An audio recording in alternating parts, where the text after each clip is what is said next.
Let me ask you something. Do you feel like the UK just doesn't work the way it used to? Rent is higher, bills are higher, taxes are higher, public services feel worse, and the trust in politics seems completely gone. And yet, no matter who's in charge, nothing really seems to fundamentally change or improve. I personally feel that what's happening in the UK runs much deeper than any of us are anticipating. Because when you zoom out a little bit, the UK doesn't seem just mismanaged. It looks structurally stuck. So today, I want to break down why the UK feels broken right now, economically, socially, and geopolitically, and really give my honest view on where I think the country is heading.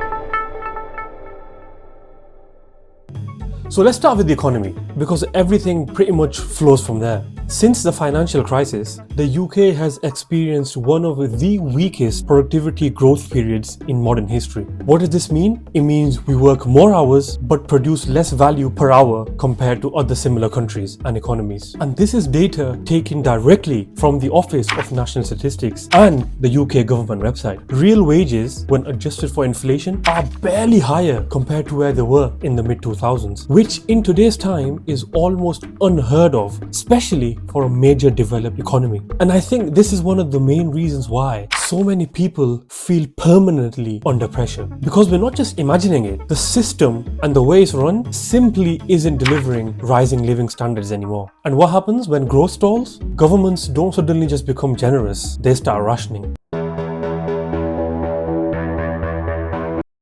And nowhere is this more visible than the current cost of living crisis in the UK. Between 2021 and 2023, food prices in the UK rose by over 25%, which is one of the sharpest increases in decades. Energy bills more than doubled for many households, especially after the Russian invasion of Ukraine. And this really exposed how vulnerable the UK market is to global energy crisis. And personally, I believe that this moment especially completely shattered a long-term assumption that we all had, that basic life in Britain would always be affordable. For the first time ever, middle-income households started asking questions, and those questions were associated with poverty. Questions like, can I heat my home? Can I afford decent food? Can I do both at the same time? Or do I have to pick one? And when questions like these start arising, that's really when the people really start to change their perspective of how they see their own country.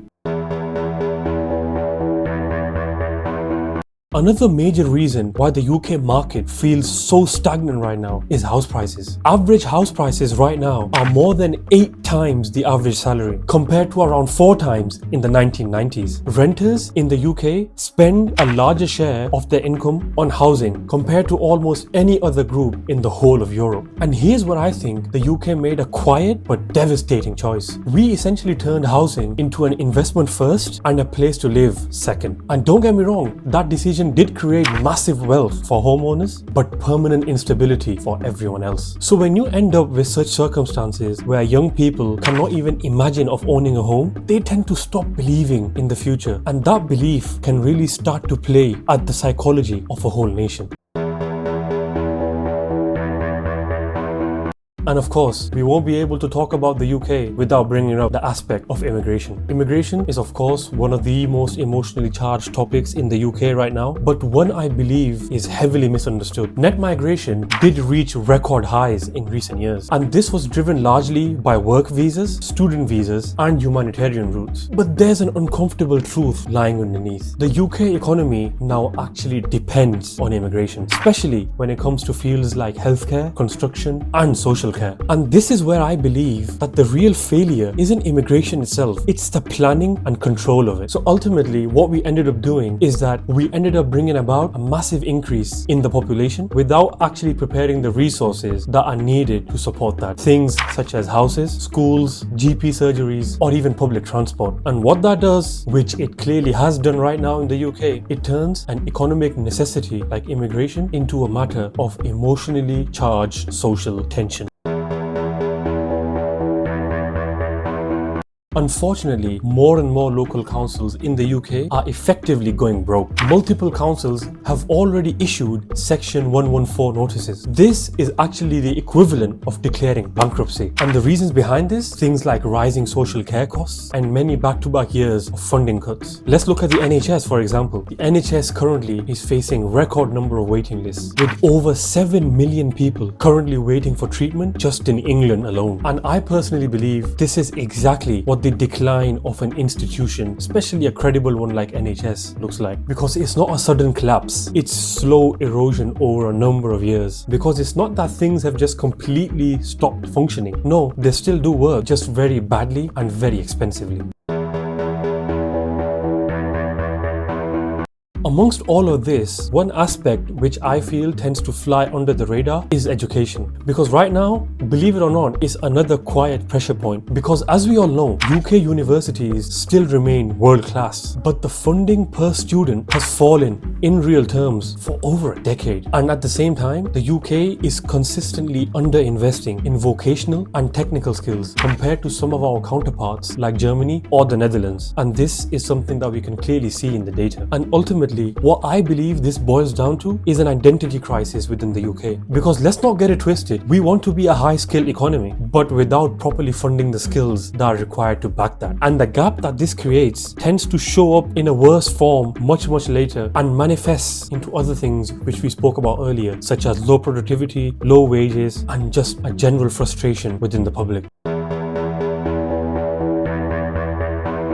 So on the global scale, the UK is still very influential, but I feel like it's no longer central. Of course, we all know about what happened with Brexit, and what that did was it ultimately reduced the UK's direct influence over the European trade and regulations, while also increasing friction with one of its largest trading partners. The UK still remains a very strong NATO member and a very close ally of the US, but ultimately it now operates as a middle power, not exactly a rule setter. And if you ask me, I think that this gap between how Britain sees itself and how the world sees Britain tends to create deep discomfort within the social fabric, because it's not so much of a heavy decline, it's more of an adjustment, and adjustments can be quite painful.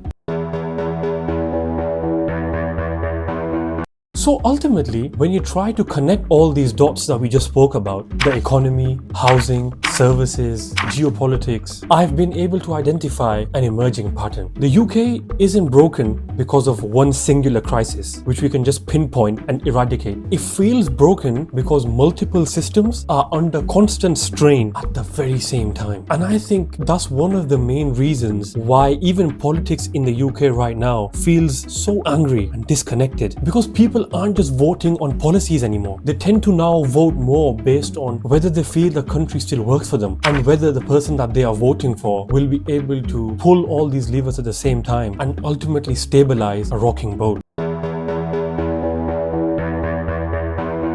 So in terms of future prospects, by no means do I believe that the UK is doomed. But at the same time, I don't think that things will be fixing themselves. And let's make sure that we remember that the UK still does have many strengths: strong institutions, global influence, top universities, and deep financial markets. But without some change and maybe a bit of an overhaul, especially in housing, energy, planning, skills, and governance, this pressure that we see right now will just continue to build and build, putting the already under stressed institutions under even more stress. So at the current pace, the future isn't complete collapse, it's structural stagnation with a slow decline over time, unless something changes. So in conclusion, if the UK does feel broken to you, you're not imagining it, because the question isn't whether the country has problems, because it clearly does. The question is whether we as people are willing to openly confront the structures behind these problems, because ultimately I feel like we as people really need to come together and push for the change that we all wish to see, because otherwise